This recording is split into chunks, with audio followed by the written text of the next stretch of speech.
Bien, hoy vamos a analizar el 11º de los textos de la Pau de Cantabria, que es el de la abdicación de Amadeo I. Como siempre, dedicamos un tiempo a leer el texto con atención.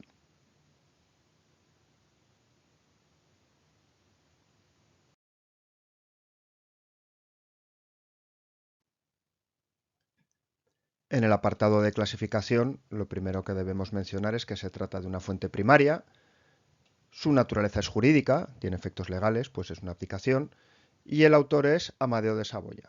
Podemos indicar que es de origen italiano, que fue elegido rey por las Cortes en 1870 y que su ideología es liberal. En cuanto al destinatario, como siempre que hablamos de un texto jurídico, pues es el conjunto de la población. Y por lo que atañe a la fecha y el lugar, pues este texto es de 1873, concretamente del 11 de febrero, y podíamos incidir en que forma parte de esa convulsa etapa de la historia de España que es el sexenio revolucionario o sexenio democrático. Como siempre, no basta con presentar esta información de una manera un tanto deslavazada, sino que hay que darle forma.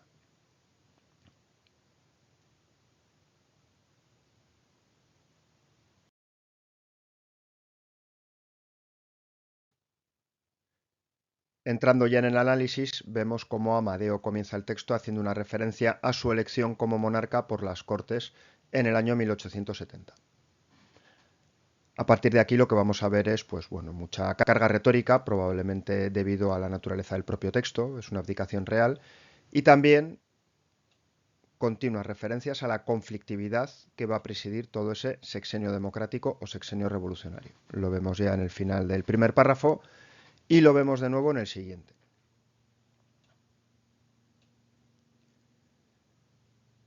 Podemos ver también cuestiones más concretas, ¿no? Cuando menciona que cada vez ve más lejana la era de la paz, probablemente aquí hay una alusión a las dos guerras en las que España estaba inmersa en ese momento, la guerra de Cuba en el exterior y la tercera guerra carlista en el interior.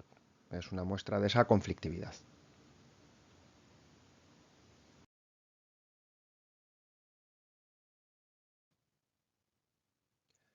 Si continuamos leyendo el texto, vamos a encontrar de nuevo más retórica y más referencias a esa conflictividad. Amadeo señala que la conflictividad es además de origen interno. No se debe, por ejemplo, a la invasión de un país extranjero o a guerras en el exterior.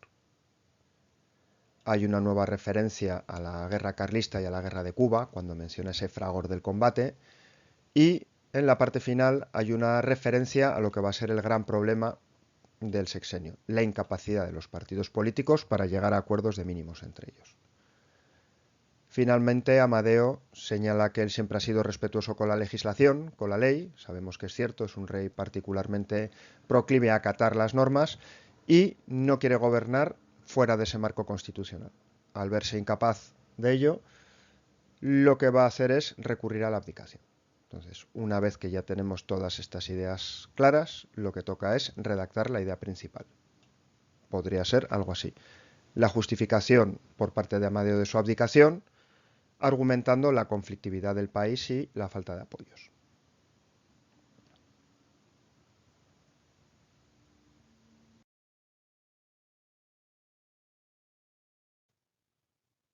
En la última parte del comentario, como siempre, debemos hacer un somero repaso a los antecedentes, al contexto y a las consecuencias.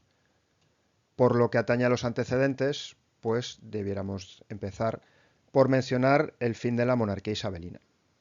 Podríamos mencionar su carácter oligárquico y corrupto y cómo eso va a provocar la conocida como Revolución Gloriosa, que acabará con su exilio en Francia.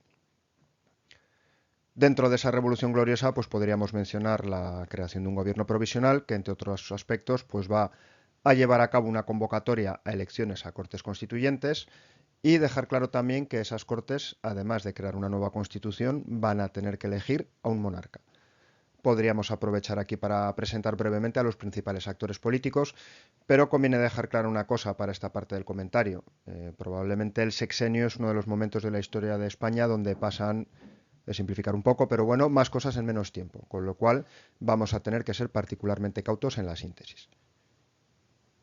En cuanto al contexto, pues podría ser, aunque como tantas veces se nos solapa con los antecedentes, pues la propia monarquía de Amadeo. Y aquí, desde luego, lo que tendríamos que aclarar es que va a ser una monarquía muy conflictiva y debiéramos enumerar sus principales problemas. Pues la falta de apoyos, sobre todo a partir de la muerte de Prim, nada más llegar Amadeo a España, la conflictividad mencionada en el texto entre los partidos políticos, la guerra carlista, la guerra de Cuba, la compleja situación económica.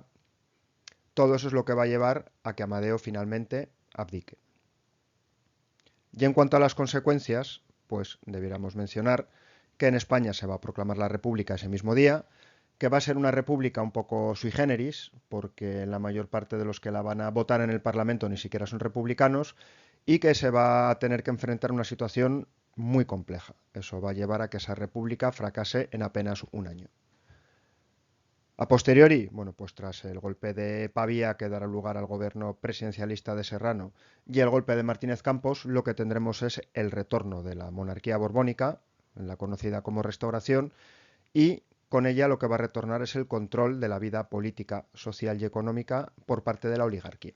Mientras que el sexenio ha sido una especie de paréntesis en el que se han intentado poner en práctica políticas más democráticas, con la Restauración se volverá a un régimen oligárquico. Ya decimos que este es un comentario en el que el contexto es muy complejo, así que es por encima de todo, como siempre, una labor de síntesis.